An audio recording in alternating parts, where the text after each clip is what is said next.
నమస్తే, welcome to our channel. ప్రస్తుతం మనతో శ్రీపాద శ్రీవల్లభ దత్తపీఠం పీఠాధిపతురాలు లతా బొట్ల గారు ఉన్నారు. వారితో మాట్లాడదాం. నమస్తే మేడం. నమస్తే ఫణి. లత గారు, జనవరి 30వ తారీఖు అండి మాఘ నవరాత్రులు లేదా గుప్త నవరాత్రులు, దీన్ని రాజశ్యామల నవరాత్రులు అని కూడా అంటారు. అమ్మవారి ఆరాధన అనగానే ఆడవాళ్ళందరికీ అసలు ఒక ఉత్సాహం, అంటే నిజంగా మన అమ్మతో స్పెండ్ చేసినట్టే ఉంటుంది. ఆ టైంలో అక్కడ కూర్చుని అమ్మవారి స్తోత్రాలే కానీ, లేకపోతే ఆ పూజ చేసుకునేటప్పుడు అమ్మవారిని ఆ పువ్వులతో ఆరాధించుకునేటప్పుడు అసలు ఒక పండుగ వాతావరణం నవరాత్రులు అనగానే అందరికీ కూడా.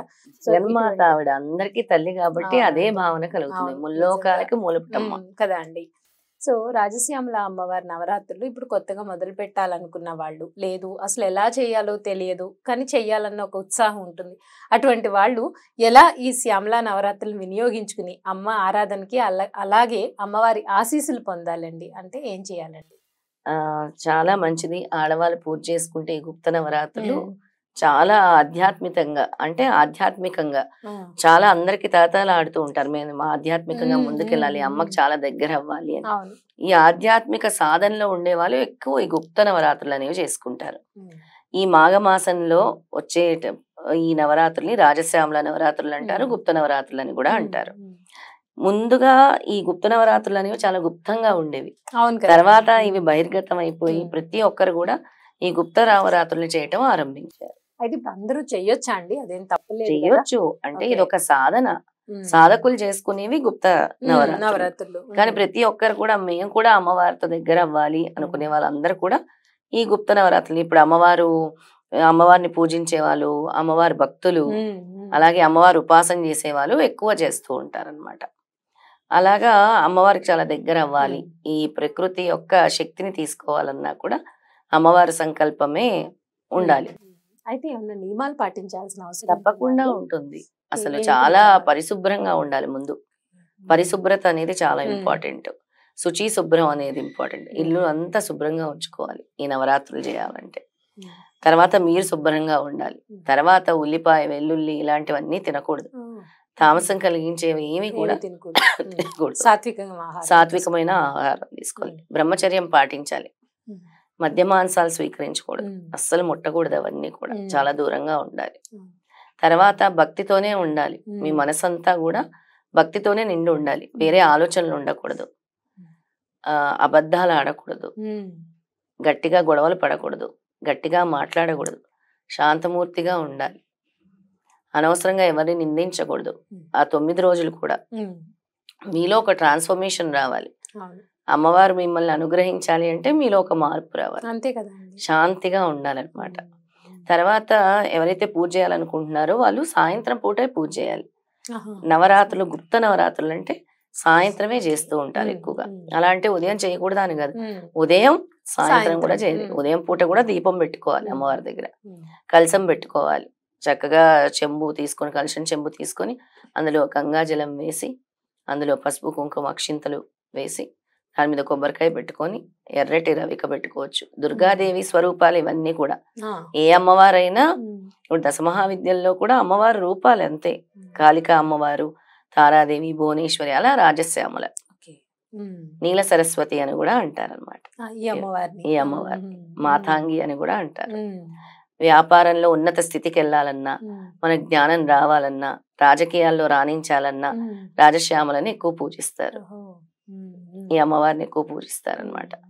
ఆ 9 రోజులు కూడా అమ్మవారిని చక్కగా భక్తితో అమ్మవారి యొక్క స్తోత్రాలతో పూజించుకొని అష్టోత్తరం చేసుకొని, రాజశ్యామల అష్టోత్తరము, రాజశ్యామల దండకము, అలాగే దుర్గా సప్తశతిలోని మంత్రాలు గనక చదువుకుంటే చాలా మంచిది. తర్వాత రాజశ్యామల మూల మంత్రం అని ఉంటుంది.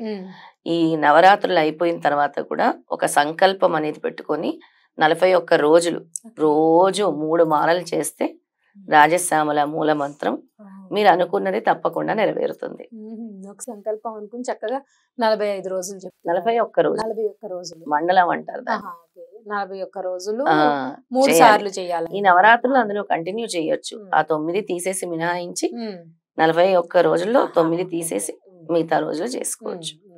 అంటే ఇవి కూడా కౌంట్. అంటే ఎవరికైనా ఒక మహత్ సంకల్పం ఉంటే, వ్యాపారం బాలేదు, మా వ్యాపారం రాణించాలి, మా వ్యాపారం ఉన్నతంగా అవ్వాలి అన్నవాళ్ళు, లేదా మాకు రాజకీయాల్లో రాణించాలి, లేదా మాకు ఉద్యోగం రావాలి, ప్రమోషన్ రావాలి అనుకున్న వాళ్ళందరూ కూడా ఈ నవరాత్రులు చేయొచ్చు, చక్కగా చేసుకోవచ్చు. అమ్మవారికి ఇష్టమైన ప్రసాదాలు పులిహోర లాంటివి, అలాగే క్షీరాన్నం లాంటివి, దద్దోజనం లాంటివి, ఇలాంటి ప్రసాదాలన్నీ కూడా పెట్టుకోవచ్చు. ఇప్పుడు డైలీ ఒకవేళ అంత టైం లేదు, రోజు ఇంటికి జాబ్స్ చేసేవాళ్ళు చాలా మంది ఉంటారు, స్ట్రైన్ అయ్యి మళ్ళీ ఈవినింగ్ ఇంటికి వెళ్ళి అప్పుడు ప్రసాదాలు చేసి పెట్టలేని వాళ్ళకి అంటే ఆప్షన్ ఏమైనా ఉంటుందా అండి? మామూలుగా నిత్య పూజలాగా చేసుకోవాలి. ఏమైనా ఫ్రూట్స్ అయితే ఉంటాయి. పెట్టకపోయారు, ఇప్పుడు పీఠం ఏర్పరచు నిత్య పూజ అయితే అందరూ చేసుకుంటారు కదమ్మా. ఆ నిత్య పూజ చేసుకొని ఏదో ఒక ఫ్రూట్స్ పెట్టేసి అమ్మవారి యొక్క మంత్రాలు చదువుకోవచ్చు. అమ్మవారికి కావాల్సిన ఆర్భాటం కాదు, భక్తి, శ్రద్ధ. శ్రద్ధ భక్తి ఉంటే చాలు. నాకు అవి కావాలి ఇవి కావాలని అమ్మ ఎప్పుడూ వాడదు, అసలు అడగరు. ఆర్తి కావాలి. భగవంతుడికి కావాల్సింది ఏంటి? ఆర్తి. వాళ్ళని స్తుతించటం, వాళ్ళని మనము అనుక్షణం ఆరాధించటం, భక్తి పారవస్యంలో మునిగిపోవటం, అదే కోరుకుంటుంది తల్లి. అప్పుడు అమ్మవారి అనుగ్రహం, చల్లని చూపు ఎప్పుడు అందరి మీద ఉంటుంది. తల్లి ఎప్పుడు కూడా బిడ్డలందరూ బాగుండాలని కోరుకుంటుంది. అలా జగన్మాత యొక్క సంకల్పమే దత్తాత్రేయుడు కూడా నిర్వహిస్తున్నానని చెప్తారు. ఆ చివరి రోజు 9వ రోజు ఆడపిల్లలు ఉంటారు కదా, చక్కగా చిన్న చిన్న పిల్లలు, వాళ్ళందరికి కూడా తీసుకొచ్చి పాదాలని శుభ్రంగా కడిగి వాళ్ళకి పారాని పెట్టి, అలాగే వాళ్ళకి ఏమైనా చిన్న చిన్న కానుకలు ఇచ్చి వాళ్ళకి భోజనం పెడితే అమ్మవార్లే బాలలు, అందరి బాలలు కూడా బాల పూజ చేయాలి.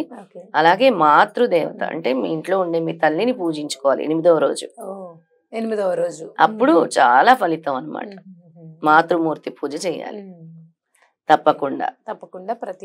ప్రతి ఒక్కరు కూడా మాతృదేవతని పూజ చేసుకోవాలి. మీ యొక్క తల్లిని, మీ యొక్క అమ్మగారిని పూజించుకోవాలి. ఇప్పుడు సామాన్యంగా అమ్మగారైనా అత్తగారైనా ఎవరి తల్లి సమానురాలు. అవును, నిజంగానే. ఎక్కువ ఈ గుప్త నవరాత్రుల యొక్క సారాంశం ఏంటంటే మన ఆధ్యాత్మికత మరియు లోతైన ధ్యానంపై దృష్టి ఉంటుంది. అలాగే ఈ పవిత్ర కాలం భక్తులకు శ్రేయస్సు, విజయం, మామూలుగా ఎవరైనా మామూలుగా పూజ చేసినా శ్రేయస్సు, విజయం మరియు జ్ఞానోదయం కోసం ఈ గుప్త నవరాత్రుల్ని చేస్తారు అందరూ కూడా.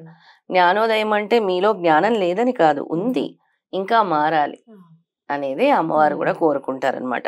అయితే ముహూర్తం మాత్రము జనవరి 30వ తారీఖు ఉదయము, ఫిబ్రవరి 7తో ఎండ్ అవుతుంది. అవి గుప్త నవరాత్రులు. ఆ ప్రకారం అందరూ కూడా పూజ చేసుకోవాలి, అమ్మవారిని ఆరాధించాలి. ఆ 9 రోజులు ఎవరు మీ ఇంటికి వచ్చినా చక్కగా పసుపు కుంకాలు ఇచ్చి అమ్మవారు వచ్చినట్టు భావించి, ఎవరు ఏ రూపంలో వస్తారో తెలియదు, వాళ్ళకి తాంబూలం ఇవ్వండి. అమ్మవారు ఏ రూపంలో అయినా రావచ్చు. అయితే ఫోటోను పెట్టుకోవాలి, ఇవన్నీ కూడా వాళ్ళ ఇష్టాలు, వాళ్ళ ఇష్టం. అమ్మవారి ఫోటో, లలితాదేవి ఫోటో ఉంటుంది అందరి దగ్గర, దుర్గాదేవి ఉంటుంది. అలాగే లేదు మాకు రాజశ్యామల ఫోటో కావాలంటే తెచ్చి పెట్టుకోవచ్చు, తప్పేం లేదు. 9 రోజులు చక్కగా ఒక పీఠం ఏర్పరచుకుని చేసుకోవచ్చు. పీఠం ఏర్పరచుకొని చక్కగా పీఠ వేసి అన్ని చేసుకోవాలి.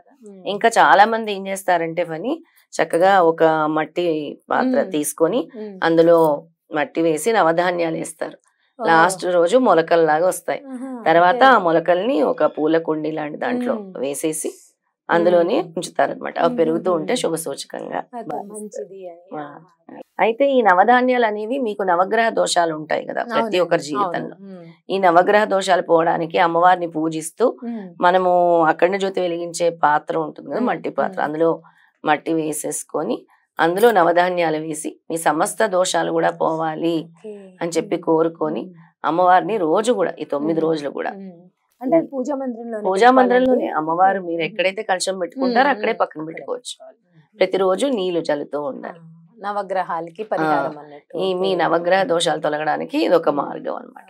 రైట్ అండి, ఇది చాలా అద్భుతంగా ఉంది. చాలా మంది నవగ్రహాలకి చాలా రకాలుగా చెప్తూ ఉంటారు. అవును, ఇది ఫస్ట్ టైం నేను. అవును, ఇది సులభమైన మార్గం. అందులో మనకి ఏ గ్రహ దోషం ఉన్నా కూడా అమ్మవారు తొలగించేస్తుంది అని చెప్పడానికి. అఖండ జ్యోతి మాత్రం పెట్టుకోవాలి 9 రోజులు. అఖండ జ్యోతి పెట్టుకోవాలి. అంటే గుప్త నవరాత్రులు చేసేవాళ్ళు, చెయ్యని వాళ్ళు పెట్టుకోవాల్సిన అవసరం. నార్మల్ గా పూజ చేసుకుంటాము అనే వాళ్ళు, అంటే కలిసం పెట్టుకున్న వాళ్ళు అఖండ జ్యోతి పెట్టుకోవాలి. కలసం లేకుండా నార్మల్ గా ఏదో ధూపదీపాలతో మేము అది అమ్మవారిని నార్మల్ గా ఆరాధించుకుంటామంటే అమ్మవారి అది స్తోత్రాలు చేసుకోవచ్చు. చదువుకోవడము ఓకే. నార్మల్ పూజ. ఇప్పుడు అవును. వాళ్ళు ఈ నవరాత్రులు చేస్తున్నట్టు కాదు అవును, కదా, అవును. అమ్మవారి దీక్ష చేస్తున్నట్టు కాదు చేస్తున్నారు కదా. సింపుల్ రెమెడీతో నవగ్రహాలని అన్నిటికి కూడా అంటే అమ్మవారి ముందు పెట్టేస్తే ఆవిడే చూసుకుంటుందిగా మనకి ఏ గ్రహం ఏ దోషం ఉంది అనేది ఆవిడ అన్ని దోషాలను తొలగించేస్తుంది. అమ్మవారు అదే తొలగించేస్తారు ఇంకా. అని చెప్పడానికి చాలా మంచి రెమెడీతో మాకు ఈ శ్యామలా నవరాత్రులు ఎలా చేసుకోవాలి అనేది చాలా చక్కగా వివరించారండి. ధన్యవాదాలు. జై గురుదత్.